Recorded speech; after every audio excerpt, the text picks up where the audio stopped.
some of you can turn on your video and give me a face so that it doesn't feel lonely. Hopefully, we'll be back in the class on Thursday.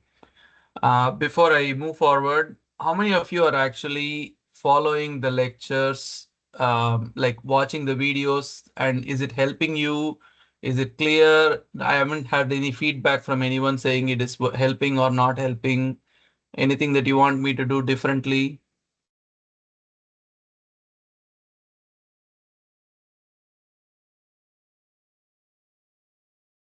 I mean, it's been fine so far, you know, given the circumstances.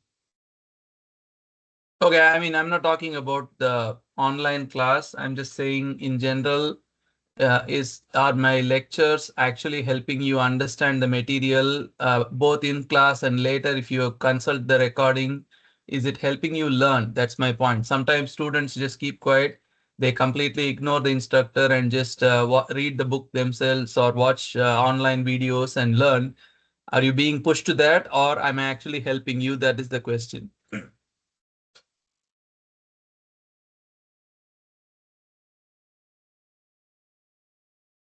No, I think the lectures are helping, yeah. Okay, we'll do some examples today. Okay, if anyone else wants to say something, please feel free. I want to make sure that this is actually useful to you because, like as I said in my first lecture, all the content that you will ever need is already out there. If my lectures and instruction is not helping you, then I need to know so that I can try something different. You just sit back and wait for the semester to get over and then complain, oh, the instructor was never helpful, then I can't do anything about it. So I really appreciate if you can talk and tell me whether, even if it's working well, I would like to hear it so that I can at least feel sure that this path is okay. Okay. I can, Nathaniel can follow the lectures, but examples problem. Okay, yeah, we'll do some examples today. So far, it's been very high level discussion. Okay, so last lecture we started the topic of fluid statics, which is discussed in chapter 2. I just want to quickly revise what we did last lecture, which is we talked about how the pressure at a point is a scalar.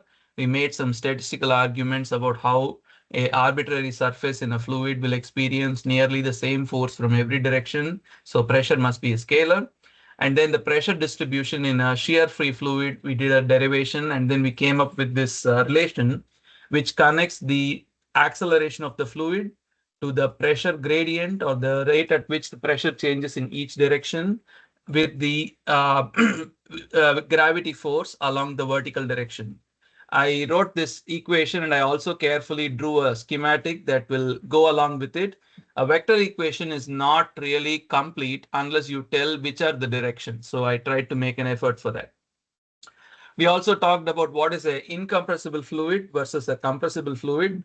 I want one of you to tell me what is an incompressible fluid. I'll just give you a hint that its example is water, and a compressible fluid, an example would be a gas like air. So what is an incompressible fluid and what is a compressible fluid? Quickly.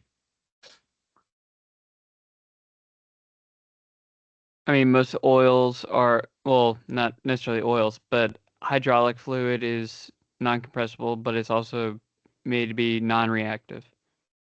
Okay, it is oil is incompressible. It is that's why it's being used. I wanted a definition. What I'm getting in one of the chats is incompressible has no change in volume when force is applied. If I were to write that in terms of pressure and density, an incompressible fluid is one in which uh, pressure and density are not related, meaning you cannot increase density by applying more pressure, which is the basics of hydraulic operation. Okay. So what is then compressible?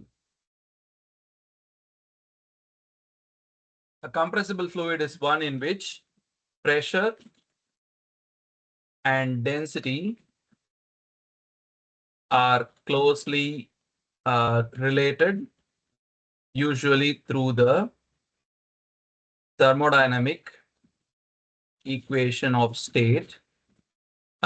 You can increase density by ramping up the pressure, which you can do by externally applying a piston force or some kind of a mechanical equipment that squeezes the fluid that will lead to an increase in density. And we have seen this before. Sorry, yes, Rashid.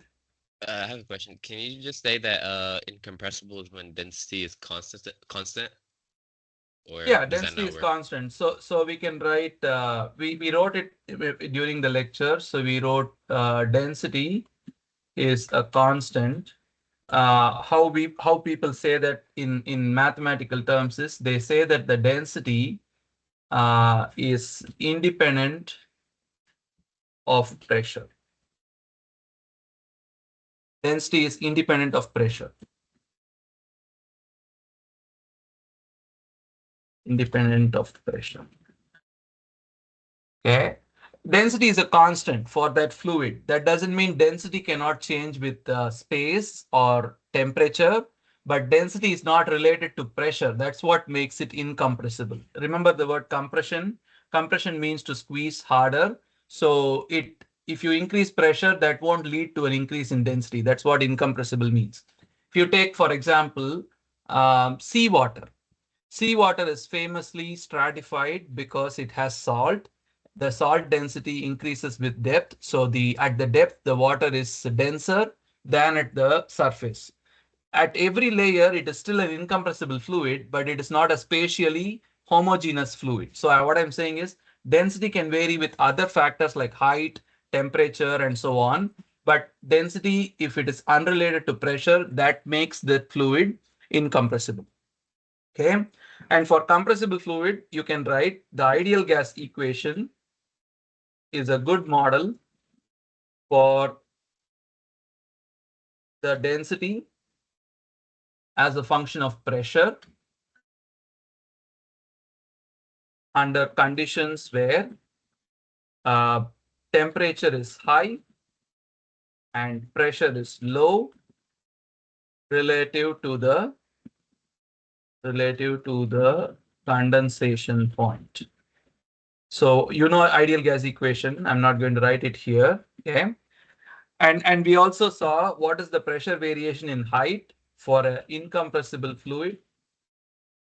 Incompressible fluid.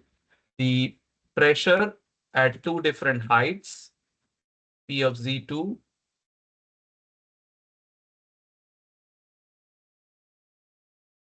the pressure at two different heights is equal to the change in height multiplied by the density difference times gravity.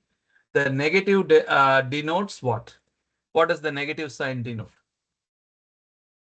Negative sign denotes, I'll give you a hint, denotes pressure is decreasing in the Negative direction direction. of increasing slash decreasing Oh, height.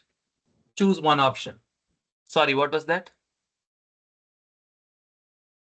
don't worry about it. Okay. So pressure is decreasing. If pressure has to decrease, should you go, sorry, in the direction of, in the direction along or opposite to gravity? Pressure will decrease along which direction? If you go opposite to gravity or along with gravity? Along with gravity? Did you say along? Yes. So if you go along gravity, that is if you go down, pressure will increase. Think of the scuba diving example. If you go against gravity, like the hot air balloon example, pressure will decrease. So the answer to this is pressure decreases in the direction that opposes gravity. So easy to remember examples are hot air balloon versus scuba diving.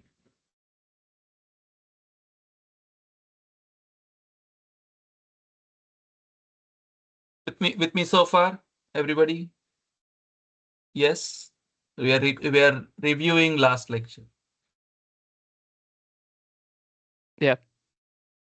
Okay, and pressure variation for a compressible fluid,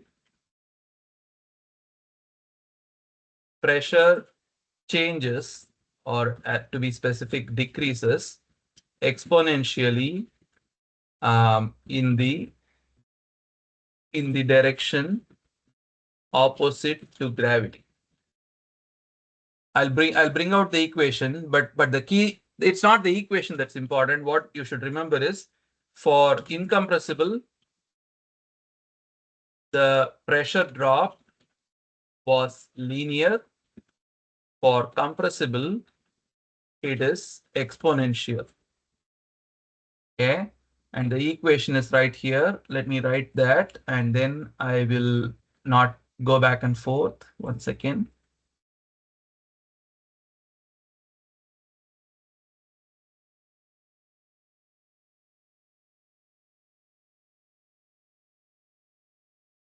So this is the summary of fluid statics so far until the one lecture we have had last time. Before I do some examples today, any questions, or shall we jump in? So we didn't cover anything about compressible fluids when it comes to those variation in height or the pressure changes.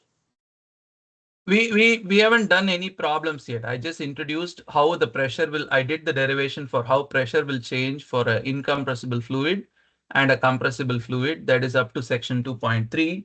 Now we are going to do examples, hopefully on both.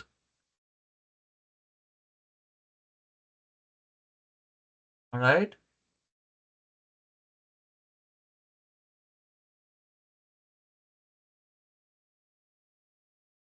All right, let's start a little bit simple. Let's not try to do a very complicated problem.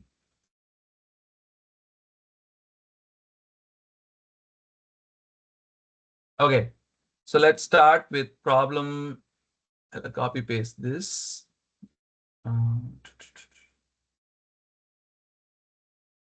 Hey, where's my PowerPoint? Yeah. Okay, moving on. Here's the problem. I copy pasted that from the book.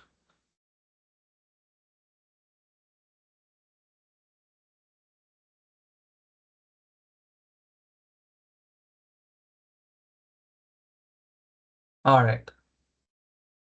You're able to read this? Yes.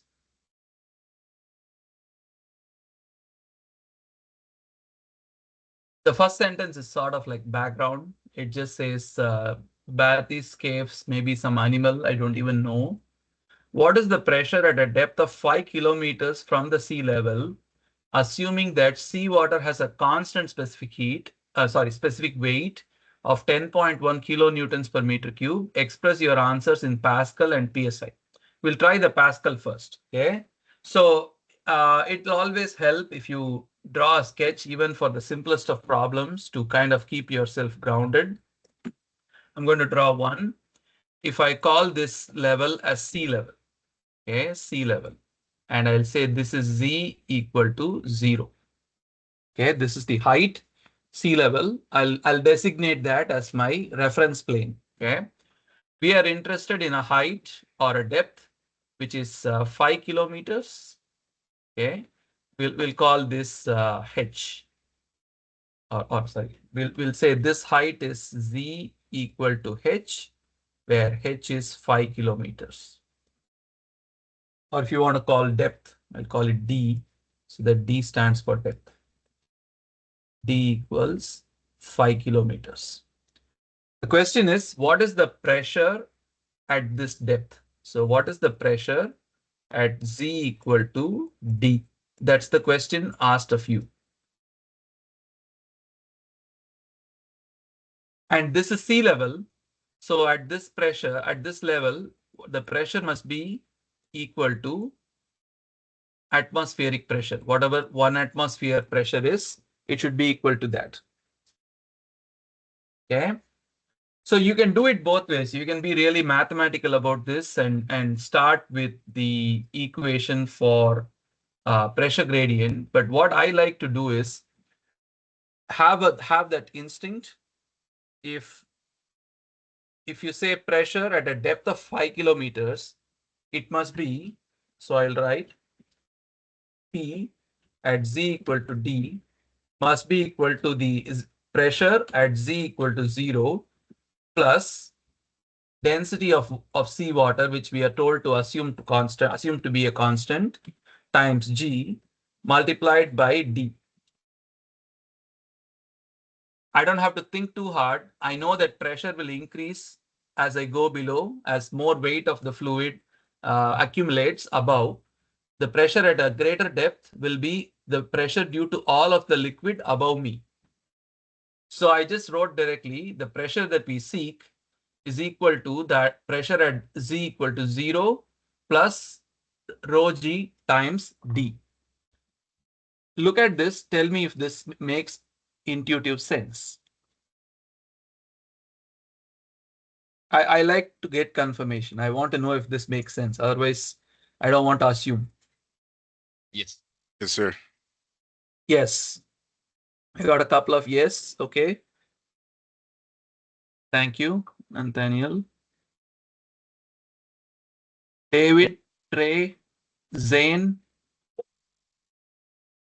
Elijah, Eli, Christina. Makes sense. Okay.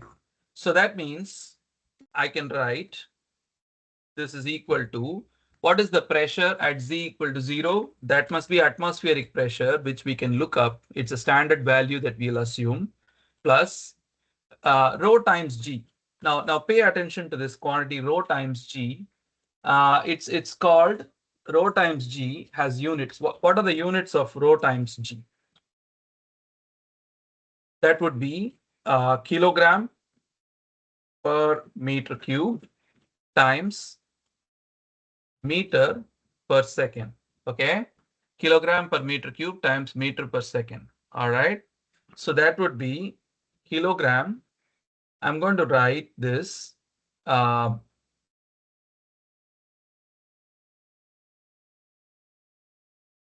kilogram per meter cube time meter per second squared. Nobody corrected me on that. So this is like saying, what is kilogram meter per second squared? Anybody recognize that unit? It's in Newton. That's 1 Newton. Yeah, exactly. Thank you. Sorry. 1 Newton per meter cube. Okay. So they are saying the constant specific weight, which is rho times G, is 10.1 kilonewtons per meter cube. But if I take the prefix kilo and this, right, 10,100 Newton per meter cube, that's given specific weight. Okay, so I'm going to use rho times G equals 10,100 and D is given to be 5,000 meters. Okay, so my pressure at D, or the depth of 5 kilometers, pressure at a depth of 5 kilometers is equal to P atmosphere plus 10,100 times 5,000. If you multiply Newton per meter cube, okay, I'll write it here, Newton per meter cube times 5,000 meters, what am I going to get? I'm going to get P atmosphere plus that would be 0, 0, 0, and 2 more zeros, 505.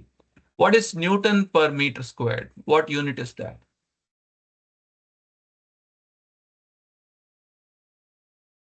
Newton per meter squared is That is Pascal. Pascal, correct. So that is Pascal, okay? And I have so many zeros, okay? So what I'm going to do is I'm going to take 3 of these zeros and add a prefix of kilo so that I can call this kilopascal, okay? And if you, whether you know this before or not, it's okay. It's something you can look up. The atmospheric pressure may be standard atmospheric pressure can be taken to be as 101 kilopascal. 101 kilopascal. Okay, so the pressure at a depth of 5 kilometers is going to be 101 kilopascal plus 50,500 kilopascal, which will give us 50,601 kilopascal approximately.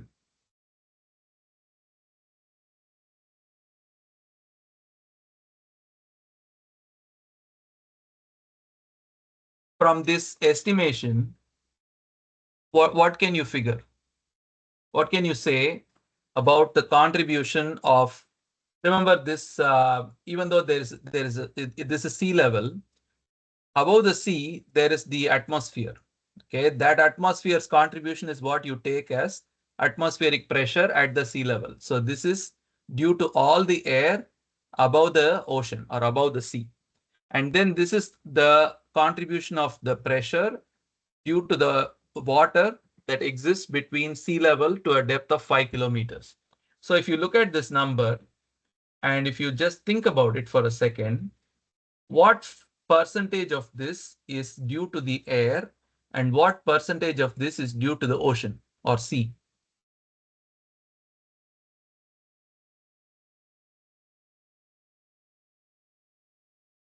So due to water is almost all of it. If you think about it, 50,500 divided by 50,601 is the fraction due to the water. And if you do that number, I'll quickly calculate and tell you 50,500 divided by 50,601. That's 99.8%. That's 99.8%. 99.8% of the pressure that a ship or a submarine or a person would experience at 5 kilometer is almost entirely due to the water and very less due to air.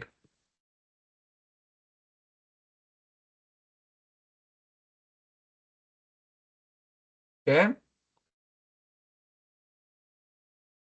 If you just for calculation's sake, if you do this same estimation at a depth of 50 meters, that is instead of 5,000 meters, if you did 50 meters at a depth of 50 meters at a depth of 50 meters, the contribution due to water would be what? It would be 101 kPa plus, instead of 5,000, I have to multiply by 50. Or in other words, I have to take away two couple of zeros.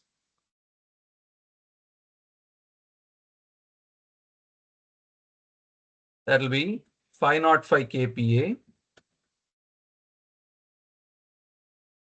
So the contribution will be 505 divided by 606, which is how much?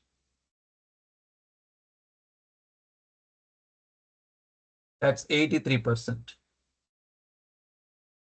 That's 83.3%. I can see, I can tell that most of you would have understood this first calculation up to here.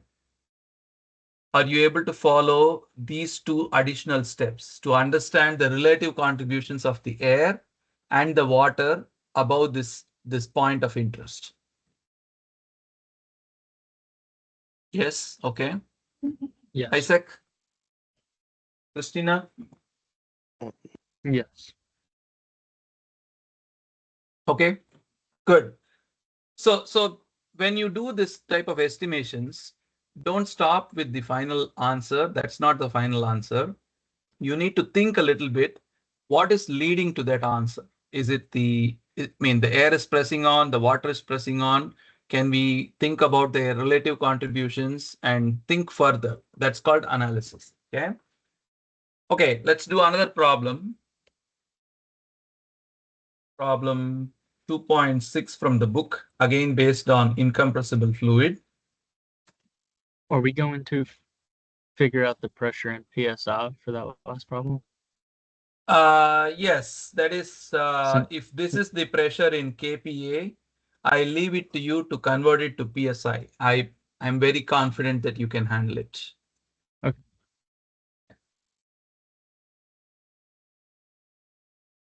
See, that is the kind of question I would not ask in my exams, because it's not a point of thinking. If you had the conversion factor, you could do it. I would either state the problem entirely in PSI units or Pascal units and ask you to maybe do a calculation like this one. Make an estimate of what percentage is the contribution due to the air and water, and then maybe ask a question: at what depth will the contribution of air and water be equal? In other words, how much depth should you plunge into the sea at which the weight of the, or the pressure due to the water and the pressure above the water, which is due to the air, are exactly equal to each other, like 50%. So you'll have to solve for at what z you will have to, at what d value will those two contributions be equal. Obviously, it won't be this much, because water is like 1,000 times heavier than air. You don't have to go far for their contributions to be equal. Make sense?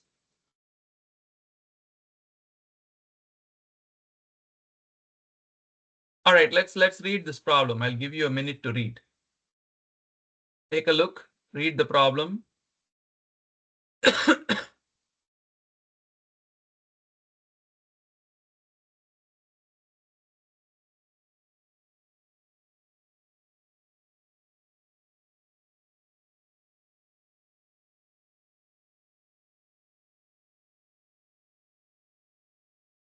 An unknown immiscible liquid seeps into the bottom of an open oil tank. Some measurements indicate that the depth of the unknown liquid is 1.5 meters and the depth of the oil floating on top is 5 meters. A pressure gauge connected to the bottom of the tank reads 65 kPa. What is the specific gravity of the unknown liquid? Okay. Um, I'll also give you a minute to make a sketch and then maybe look up to see if we are kind of thinking the same.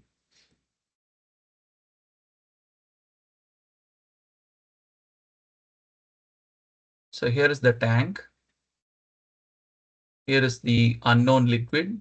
I'll call it U. And that liquid has a depth of 1.5 meters. And then there is the oil, which has a floating on top is 5 meters. 5 meters. So it says depth of the oil. If depth is something they measure from the bottom, one could also interpret this as this is 1.5 and this height is 5 meters from the bottom, which will make this column height as 3.5.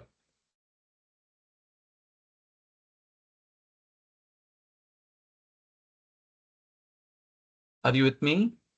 So if they say the oil depth is 5 meters measured from the bottom, this will be 5 minus 1.5 equal to 3.5 meters. If they just say that the height of the oil above the unknown liquid to the top is 5 meters, then it would be directly 5 meters. So you may ask the question, which is the correct interpretation? The question is sort of, it leaves room for interpretation. In the exam, if you are faced with such a question, the first thing I'm looking for when I'm doing the grading is your sketch, is your thinking that tells me whether you considered this 1.5 or 3.5 or 5. And then the rest of the calculation, if it is grounded to a sketch with some reasons, that is good enough. There is no one correct interpretation all the time. So if a sketch is missing, that's a red flag because I can't know what your thinking is.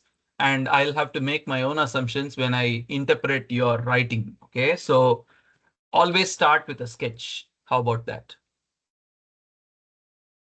Any problem, even for a very simple problem, make a sketch. Okay. All right. So this oil, okay, this oil has rho times G for the oil is equal to 8500 newtons per meter cube. And this density of the unknown fluid is rho U. We'll leave it as rho times U. And what they're saying is a pressure gauge connected to the bottom of the tank reads 65 kilopascal. 65 kilopascal. Okay, now drop your pencils and look up. Tell me this. This pressure gauge is reading 65 kilopascals, right? So there is the unknown oil, unknown liquid, there is the oil, and then above this, there is the air. So there is presumably the atmosphere. So the pressure at this level is what? P atmosphere. Can I write that? Would you agree? Okay. So the pressure at this height would be what? You don't have to do any math. Tell me what will be the contribution of pressure at this height. Pressure atmosphere plus pressure oil. Thank you. Pressure atmosphere plus rho G times rho G of the oil multiplied by this height, which we'll call HO. HO. Everybody's with me so far? Nobody's lost? It's lunchtime. Nobody's thinking about lunch. Okay, good. And then the pressure at this height is going to be everything above that. So I'm just going to write ditto plus the density times gravity for the unknown oil or unknown liquid multiplied by the height of the unknown liquid. Okay. This is what the gauge will read. The gauge is going to read the contributions of air, oil, and unknown liquid. The gauge is reading 65 kPa. That's what you're told, 65 kPa. Okay.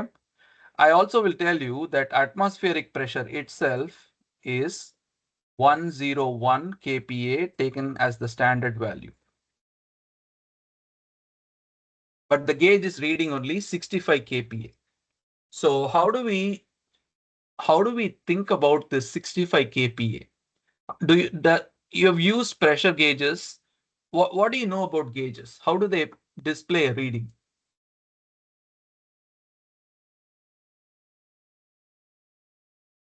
With a needle? With a needle. I'm sorry. Okay, the lowest value is 0. If you see a gauge, maybe for Thursday's class, I'll bring a gauge. The lowest value is 0.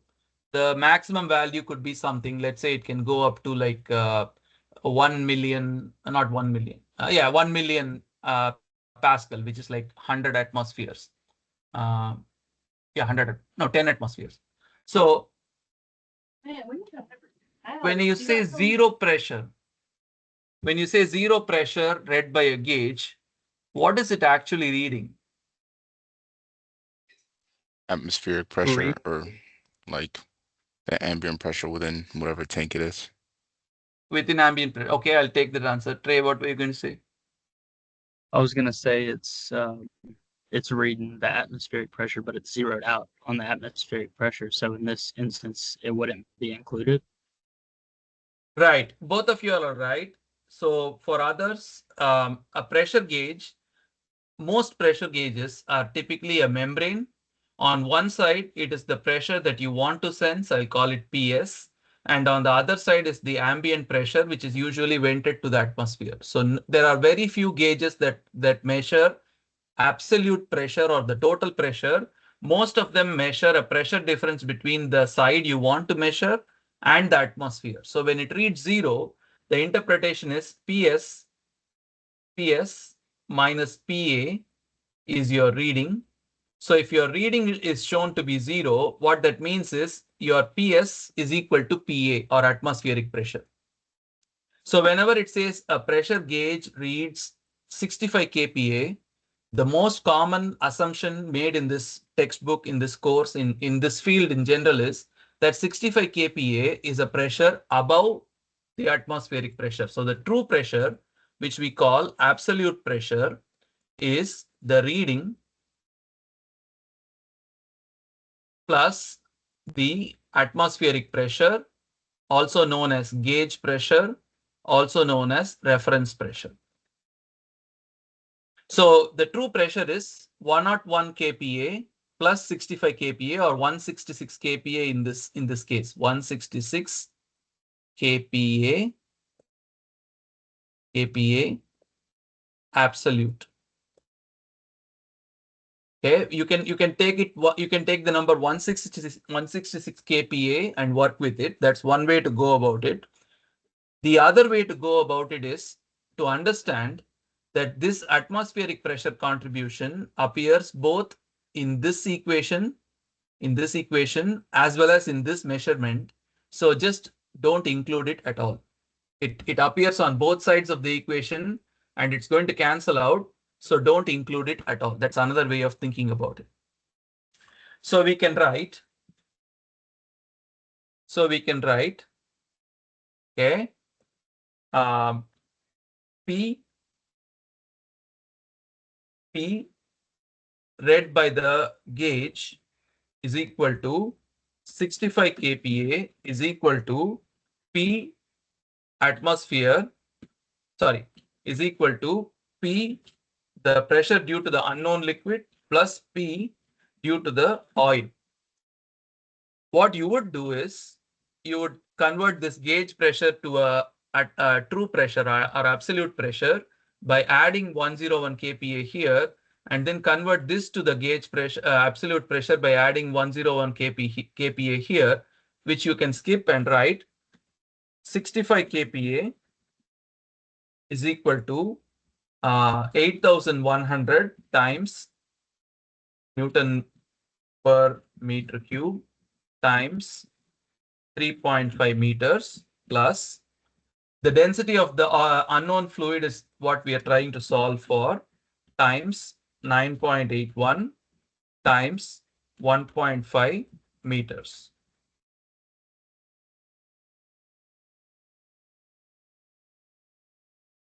So you can solve this equation to get what is density of the unknown fluid in kg per meter cube.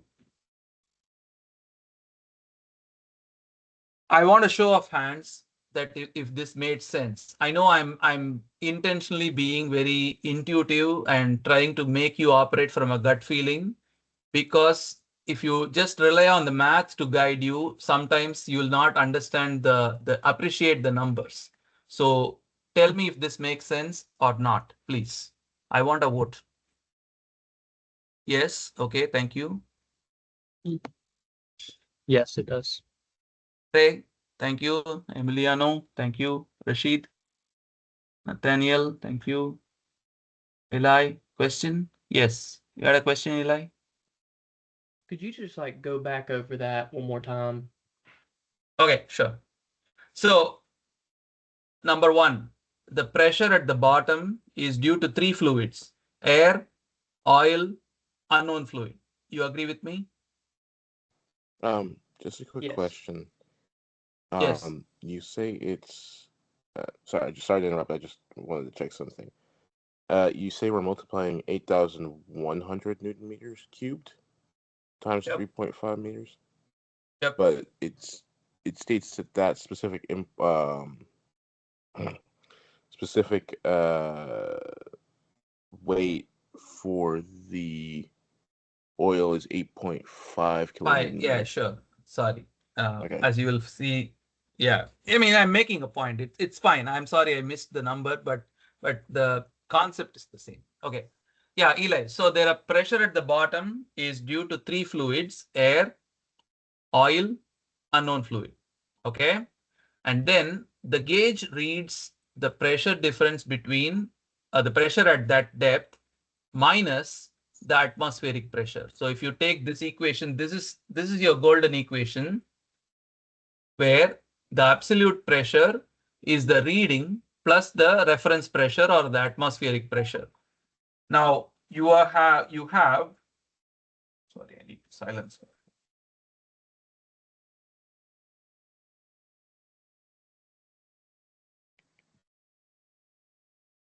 So you have 65 kPa, which if you were to convert to absolute pressure, that would be 65 plus 101 kPa. So instead of converting that to absolute pressure, what I did was to keep it as 65 kPa, but also recognize that the third fluid in this list must have been air, and drop that because that atmospheric pressure is also the reference pressure for this gauge pressure. Did Makes that sense. land? Yes. Okay. I mean, whenever you see a gauge, you see a number, you have to understand that that number is in reference to the atmospheric pressure. That's 99.9% the case, except some very special gauges which directly measure absolute pressure. Okay. All right. So that concludes the problem, that we are able to now estimate what the density of the unknown fluid is, which you can calculate. Yes, question. Yeah, so I had a question about 3.5. Could you explain that again? From what reference are we getting 3.5? So it says depth of the unknown liquid is 1.5, which I assume from the bottom. And then it says depth of the oil is 5 meters. So some people may interpret 5 meters from the bottom, which if that is the case, its height is only 3.5 meters. But if it is 5 meters above the 1.5, you can repeat the same calculation with 5 instead of 3.5, and you will get a slightly different answer.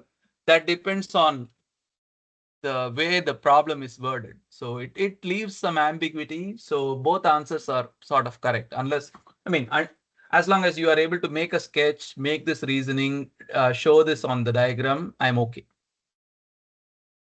I want you to be thinking intelligent people, not be pedantic about this is the only way to think. I want you to be free thinkers.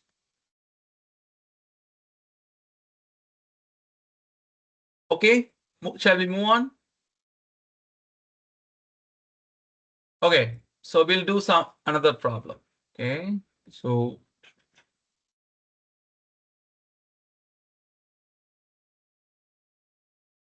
all right.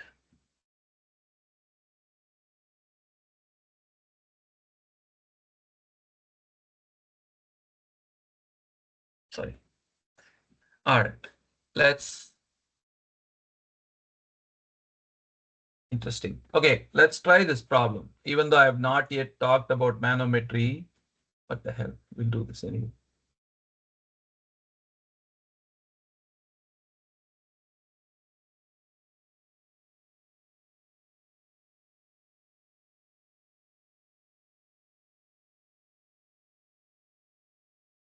Okay, please take a look at this problem.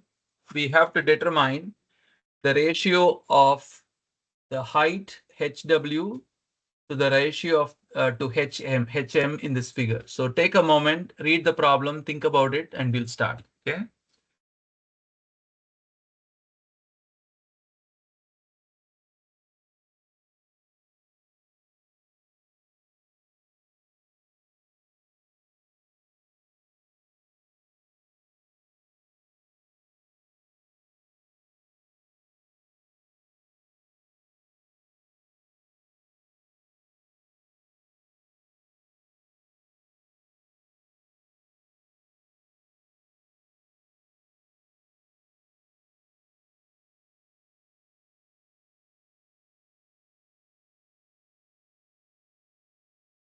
Okay. All right. Have you had a chance to look at this? Yes, no? Okay. Could you make the picture a little bigger? I can't read like the H ratio. Sure.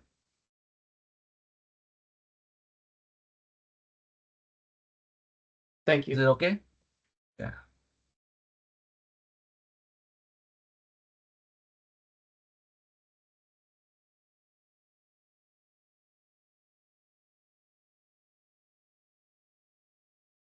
All right. Okay.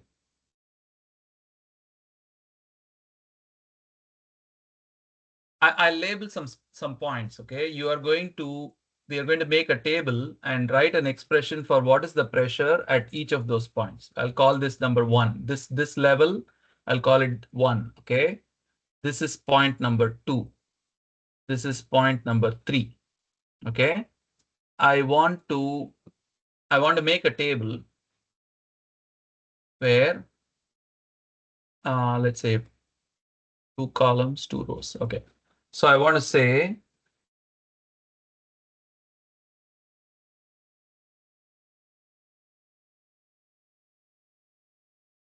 point expression for pressure at that point.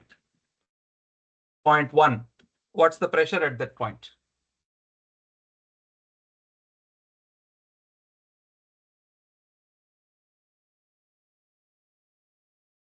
At the surface, it's atmospheric. Atmospheric, right? We'll call it P atmospheric. Thank you. So this triangle symbol is usually used for denoting the surface is a free surface exposed to the ambient or atmosphere. So this point 1 has a pressure of P atmosphere. Okay, with me, everyone?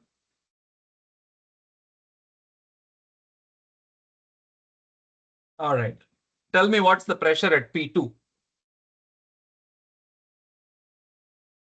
Pressure at point P2. Pressure or atmospheric pressure plus the pressure of the water. It should be the atmospheric pressure plus the weight of the water that is extending above this height.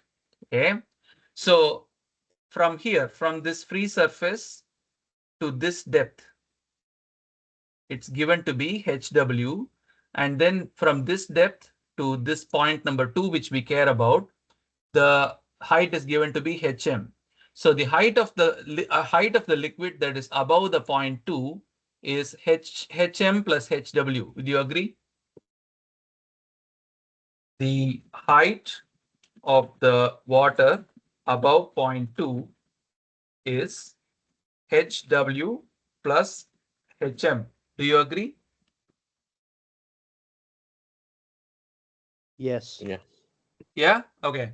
So the pressure at this point, I'll call it P2, should be equal to pressure, atmospheric pressure plus density of water, rho, I'll call it rho water, times times G times HW plus HM. Everyone's okay with that if I write it?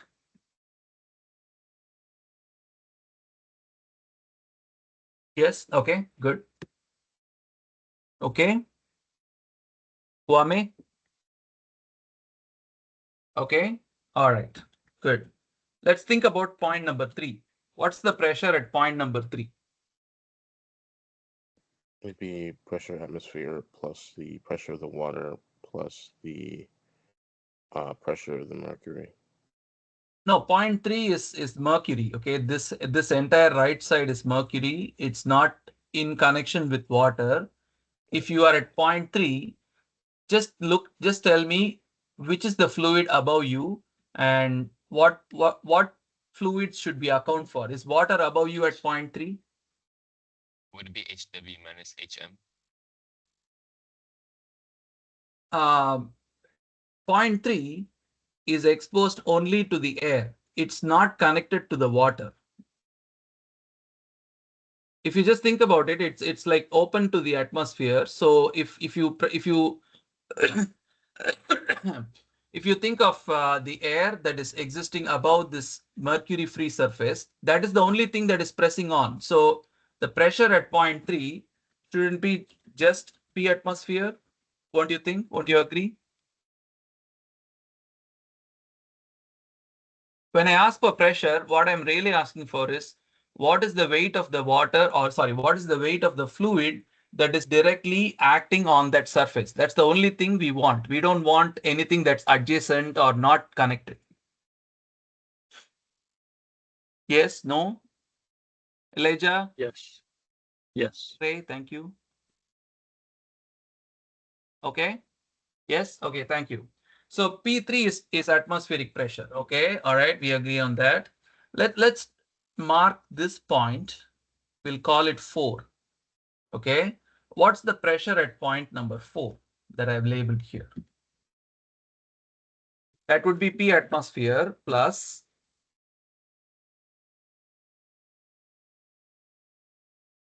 The density of mercury times gravity times HM Okay. plus HM. density of mercury times gravity times HM plus HM, or we'll write it 2 times HM. Yes, everybody agrees? 2 times HM.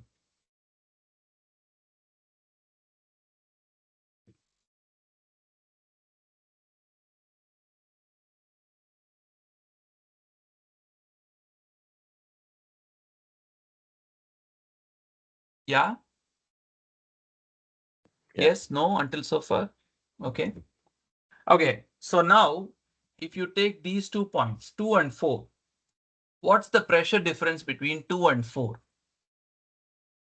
I'll articulate that question. What's the pressure difference between 2 and 4? Are they at the same pressure or not?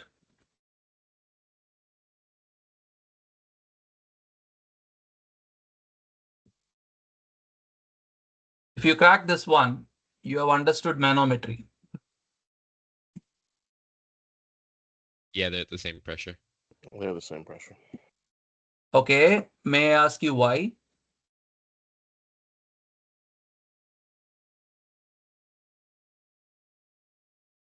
Because they're in like equilibrium. Can you please explain a little bit? You're onto something. If there was more pressure on the right side, then that 0.4 would go down and the 2 would go up. Like they're equally. Like they're I don't know how to explain it. The reactions are equal. So you're saying if there is a pressure imbalance, there would be a flow until the imbalance is corrected. Since they are not moving, you're saying there must not be any imbalance. Yeah. Okay. Nicholas, you wanted to say something?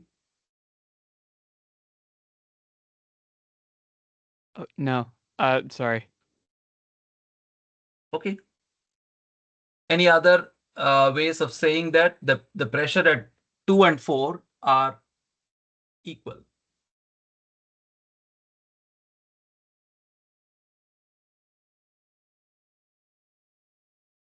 Okay, I'm going to. I have a Yeah, question. sorry. Yeah. Why is at point 2, why are we using the density of water, but for point 4 we're using, well, it makes sense why we're using the density of mercury for point 4, but for point 2, why are we using the density of water instead of mercury? Because all of this fluid, which is exerting a downward pressure on 2, is water. So we have to use density of water. This is mercury. So if you stand at 4, the weight that is pressing on you is the weight due to the mercury above you. If you're standing at 2, the weight that is pressing on you is the weight of water that is above you. If 2 and 4 are connected by a continuous fluid, then the pressure at 2 and pressure at 4 are one and the same. Okay. Now let me ask a question. Think about this point here. Okay. Think about at this point. Okay. I'm going to call this point 2 dash, and I'm going to call this point at the same height on the other side 3 dashed. Is the pressure at 2 dashed and 3 dashed the same? I'll add the question here. These are all things to make you think. Is the pressure, are the pressures at 2 dash and 3 dash the same? Yes or no? Or basically, if you say either, you have to explain why. So Rashid gave us an answer that the pressure at 2 and 4 are the same, which we agree with. They are the same pressure. So you can equate this expression with this expression, okay, and you can solve for HW over HM. In fact, we are going to do that first, and then we'll come to this second question that I raised. So if I write P2 equal to P4, I'm going to get P atmosphere equal to P atmosphere plus this equal to P atmosphere plus 2 times HM, 2 times HM. So I can take out the atmosphere from both sides. We are now easily going towards an answer. I can cancel atmosphere, I can cancel a G. So I have rho G times HW plus rho W times HM equal to rho Hg or 2 times rho Hg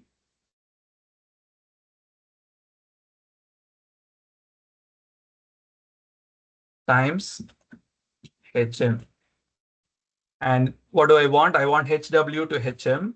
So I'm going to write HW divided by HM plus 1 equal to 2 times the specific gravity of Hg times, that's it, 2 times specific gravity of Hg. So the ratio that I want is simply 2 times the specific gravity of Hg minus 1, which is, I know the specific gravity of Hg, that's like 13.6. So that's 27.2 minus 1, 26.2. That's the answer. If this were an exam problem, the problem ends here. You already figured out the answer must be 26.2. Let's make sure we all understand up to here before I put one more question to you. Okay, so I'll give you a second to write and gather your thoughts.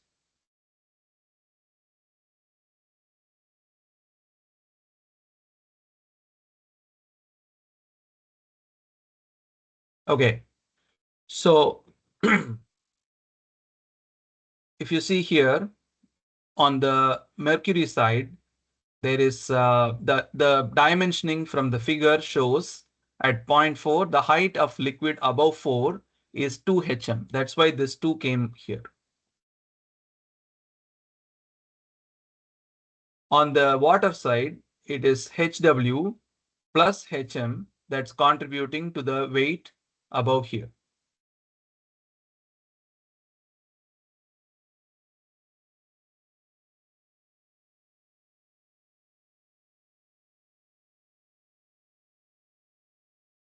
Does that make sense?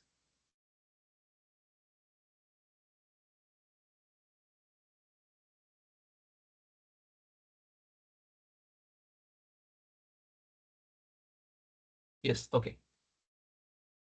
Is everybody able to follow up to here? Then we can talk about a counter example to kind of fully make sure we understand the concept here. So 2 and 4, remember 2 and 4, they are connected by the same liquid, connected by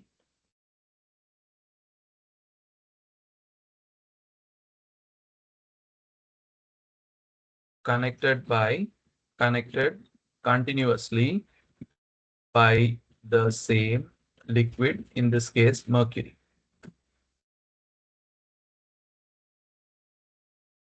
So my question to you is the pressure at point 2 dash and 3 dash the same the same?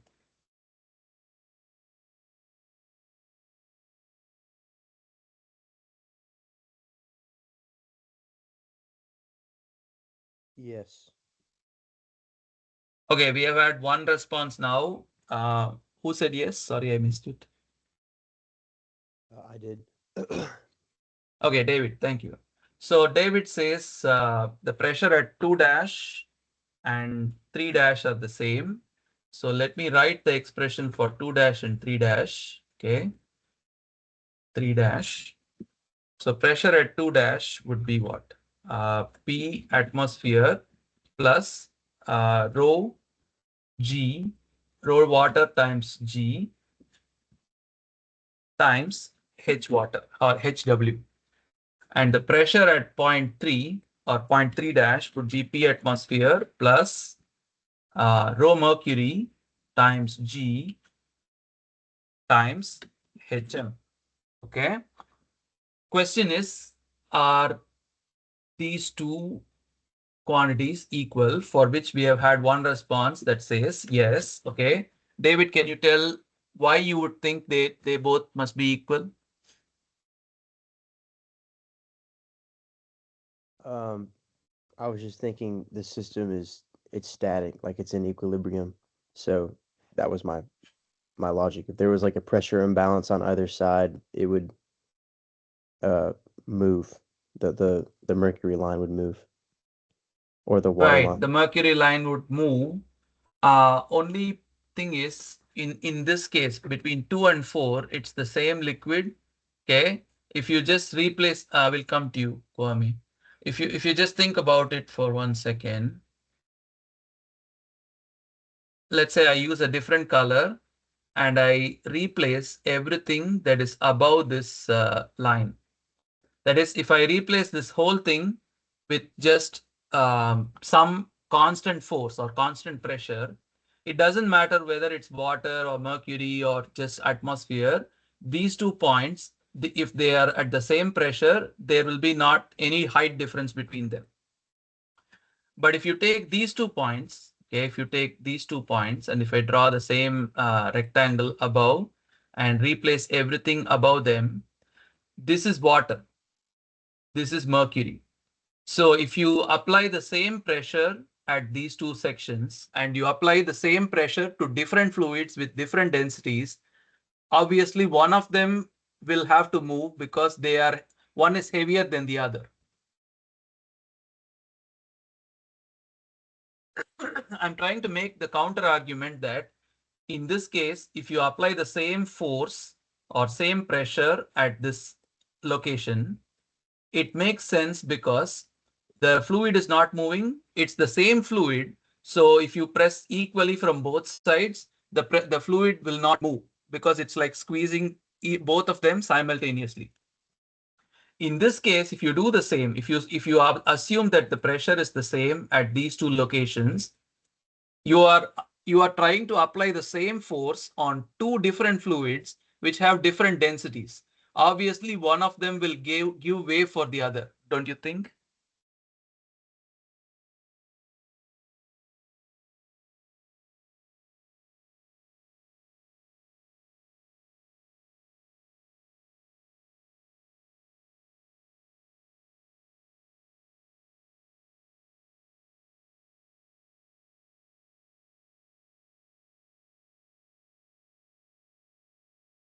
Either you should agree or you should say what is not clear so we can try a different way of thinking about this. Okay, I should rephrase this. Either you should really it should make sense and you should say that. Don't be forced to agree. I didn't mean to kind of make you agree.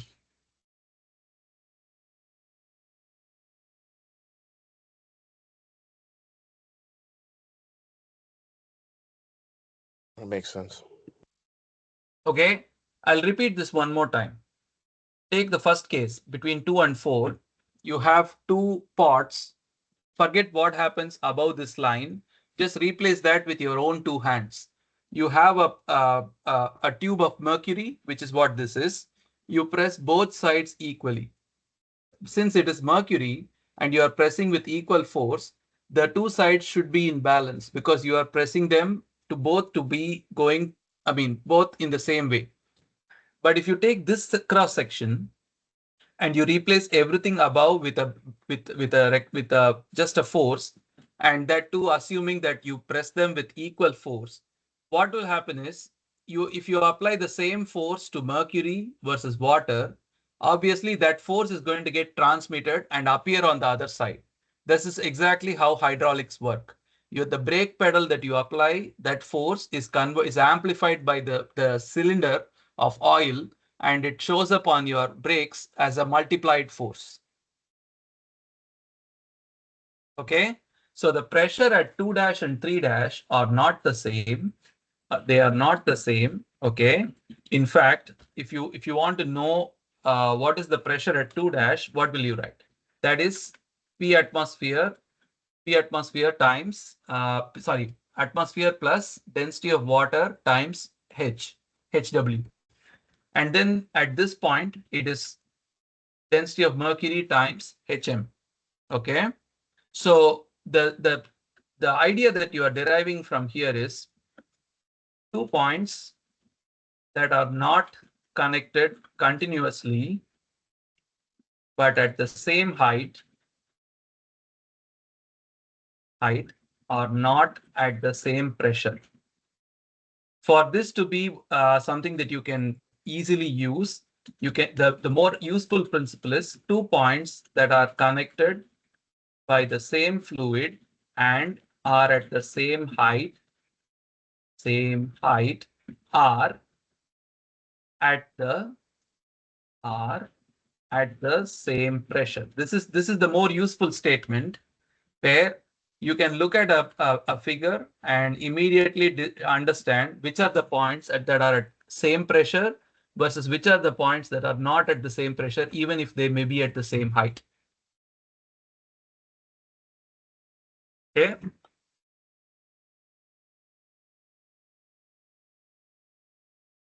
Did I overcomplicate that? Is it in the end you are able to relate? Shall I give you a problem to test your understanding? Will you do this for 10 minutes and we'll then look at the answer? Sure, that's fine. An Okay. example will help. Yeah, we'll do an example. You're going to try, and then we'll discuss the answer. We have 15 minutes. Okay. All right.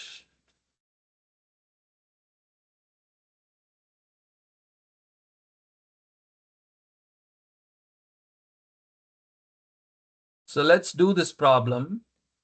You are asked to determine the pressure difference between point A and point B. Okay, I'll give you 5 minutes to study the problem, then maybe 2-3 minutes to attempt, and then we'll go over the solution before 12:45.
So this strategy that I used in the last problem of numbering the points and then making a table, I strongly recommend that because it will help you keep it organized and easy to, identify. Once you write the pressure at each point, then you just have to find which 2 points are at the same pressure, equate, and then solve it. Okay, so I'll give you a cheat sheet here. Make a table of the pressure at points of interest, and then identify points that are supposed to be at the same pressure, which are connected by the same fluid continuously and at the same height. Okay, equate the expressions to solve for the quantity of interest.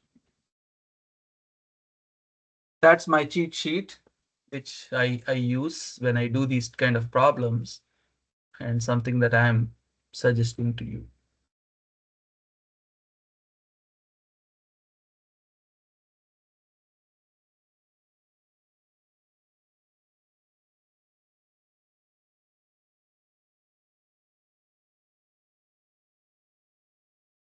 Okay, coming back to this problem. Shall we try?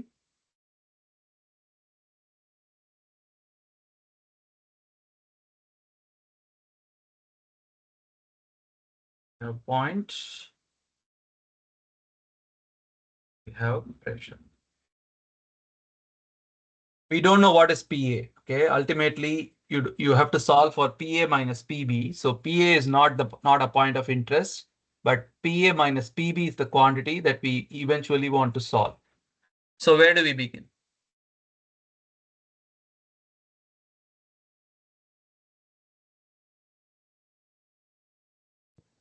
Between the water and the gauge fluid. Between the water and the gauge fluid. So the first point of interest could be this. Okay. The second point of interest would be this. But you can almost say instantly what? P2 is equal to P1. P2 is P1, right? So then we label this as 3. And then if we label this point at the same height as 4, P4 equal to P3. And then we have PB. Okay. So let's write point 1.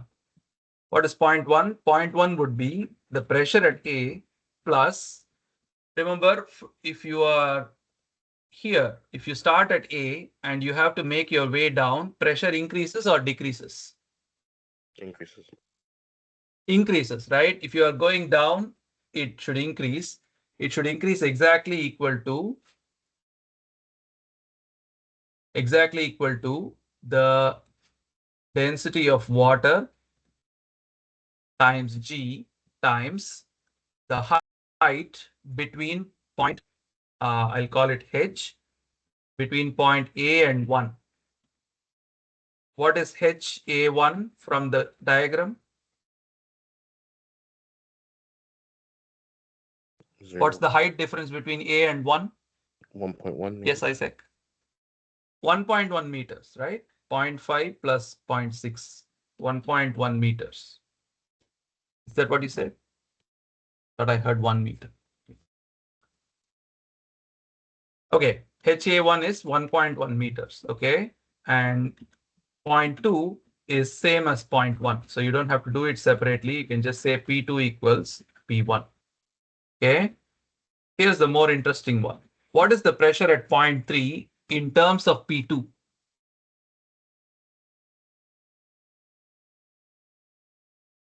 So you're at 2. To go from 2 to 3, you have to travel upwards 0.6 meters. If you go upwards, pressure decreases or increases? Decreases. Decreases, right? Decreases. So P3 would be P2 minus, again, density of the gauge fluid. Okay, density of the gauge fluid multiplied by G multiplied by H. I'll call this 23. What is H23 from the diagram? The height difference between points 2 and 3, that is 0.6 meters. Now, the intuition that I'm trying to build with you is this negative sign. The moment I know 3 is above 2, I added a negative sign. Some of you who are very mathematically minded might want to include the negative sign within the height to make this positive, and make the height negative. That's also fine. But my intuition is if I'm going down, I should add a positive sign. If I'm going up, I should have a negative sign.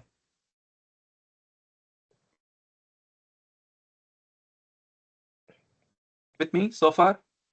All good? Okay, thank you. Point 4, P4 is equal to P3. Why?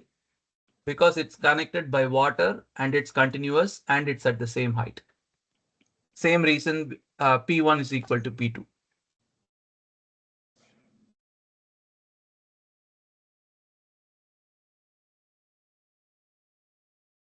Okay. Then point B. Point B would be whatever P4 is, okay, minus density of water times G times the height difference between 4 and B. What's the height difference between 4 and B? That would be 1.3 meters minus 0.5 meters, which makes this 0.8 meters. You agree with me? Would there not be a plus sign because you're going down, so you're adding pressure? Oh yeah, of course. Sorry, I don't know why I put mine. Yep, plus sign. Good, which means you understood what's going on. That's good.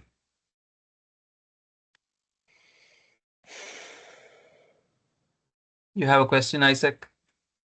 Oh no. Okay. Okay, so we have PB equal to P4 plus rho G times H. Okay. Now all the H values are not unknowns. You know them. There are just numbers. You know the numbers. I would just wait until the very end to substitute for those numbers because I like doing algebra only once and at the end. The densities are known. You know density of water, you know density of the gauge fluid. It's given to you as specific gravity. So all that is known. We eventually want to compute the difference between PA and PB. So I'll write this is PB equal to the pressure at point B equal to P4 plus rho water times G times H. From here on, what you need to do is substitute for expressions tracing back to PA. How do you do that? This is just some algebra. I'll do that. I'll give you a moment to write and then I'll continue. 2 minutes or 1 minute to write.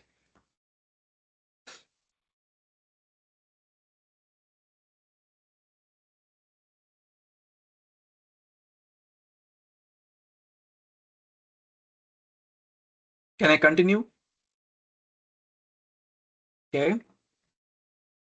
I'll do that in the next page. Okay. So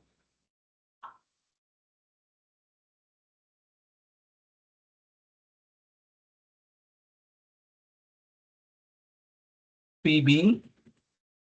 Hold on.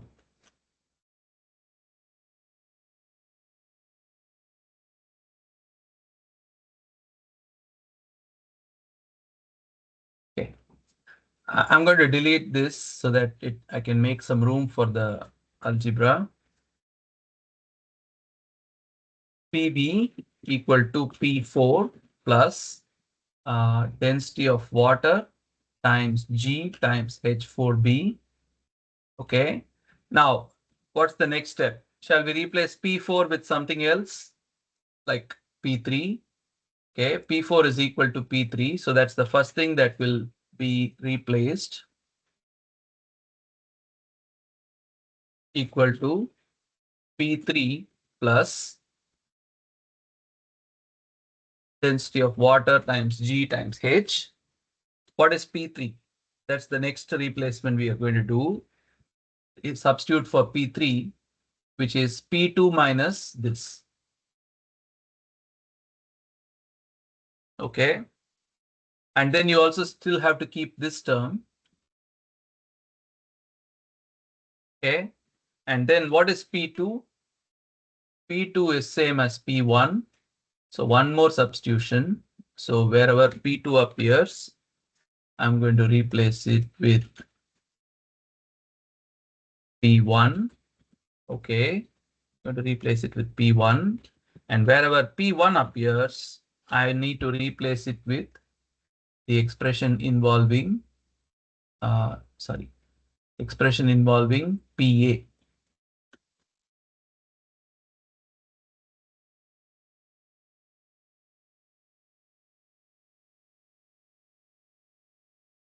So, and then I have to include this.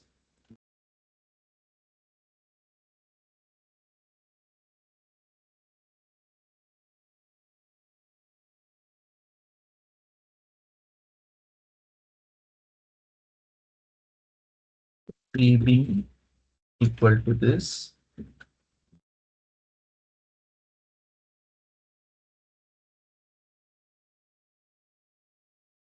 So what do I finally want?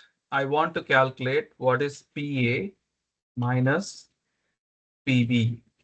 So I bring PB to the right side and take everything else to the left side, which is going to take my gauge fluid with a positive sign, and the other two terms which involve water with the negative sign.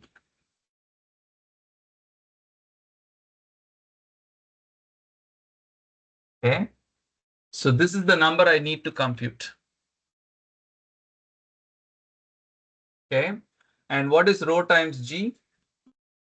Rho times G, the density of the gauge fluid, is nothing but the specific gravity times density of water. So I can further simplify this by writing PA minus PB is equal to density of water times G,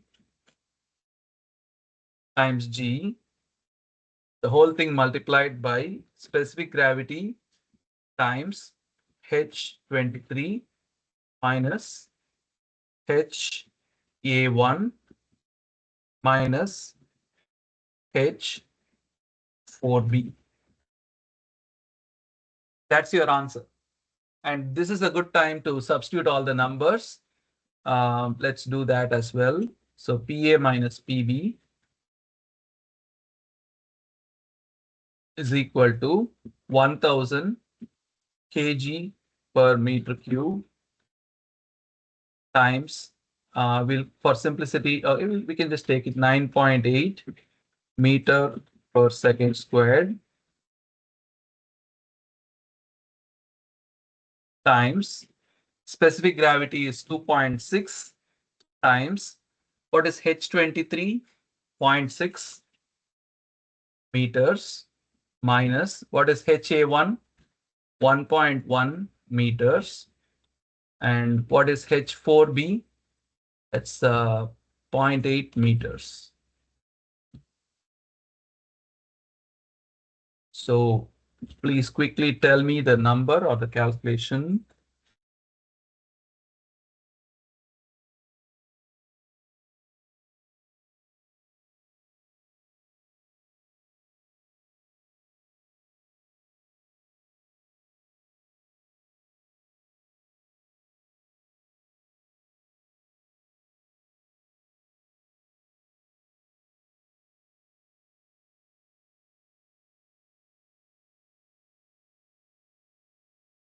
-16.7 kPa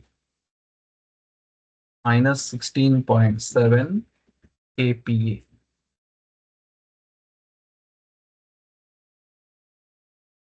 Let me know if you are getting this number.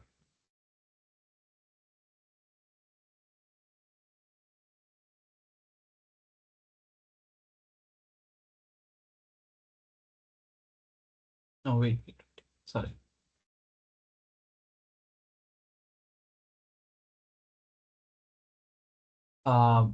Minus 1.37 kPa. Sorry, I made a mistake.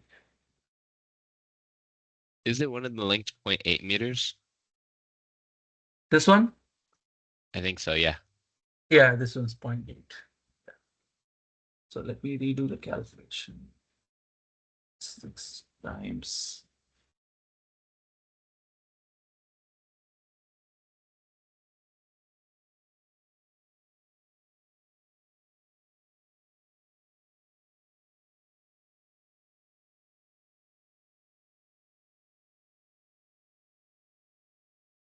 So what are you getting? Minus. Are you getting? Yes. 3.3 kPa. Anybody? 0.34? I'm getting negative 3.3 kPa. Yeah, check your numbers, Nathaniel. I think it's 3.4 kp or 3.3 kp.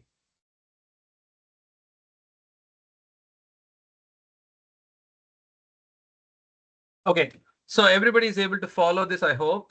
Okay, so this topic that I talked about today, this is section 2.5 or 2.6 manometry. I didn't really introduce this as theory. I just did a bunch of problems which essentially explain those concepts.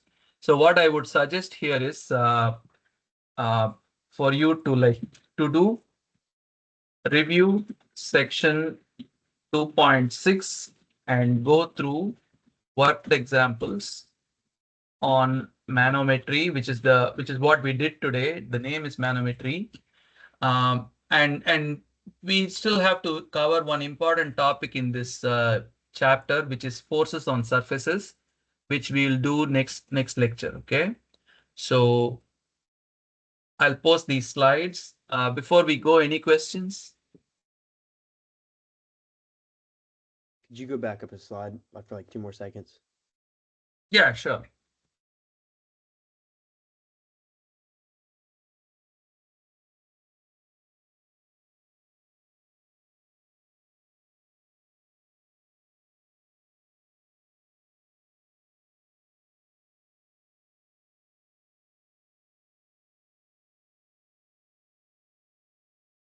Thank you. Sure. So we'll meet on Thursday in class and try to wrap up this fluid statics unit. Maybe wrap up or maybe at least cover significant and then wrap up the following lecture. But this so each chapter in this course progression kind of is a prerequisite for the next chapter. So whatever we learn in chapter 3 will be the required things for chapter 4 and so on. For your project, at least it will involve chapters 2, 3, and 4. So as you do this, start thinking about your project and how you are going to pull off that experiment as well as the modeling. Okay, we'll talk more about it. Um, I don't have time today, but maybe I'll ask this question on Thursday. All right. Thank you. Bye. Thank you. Thank you.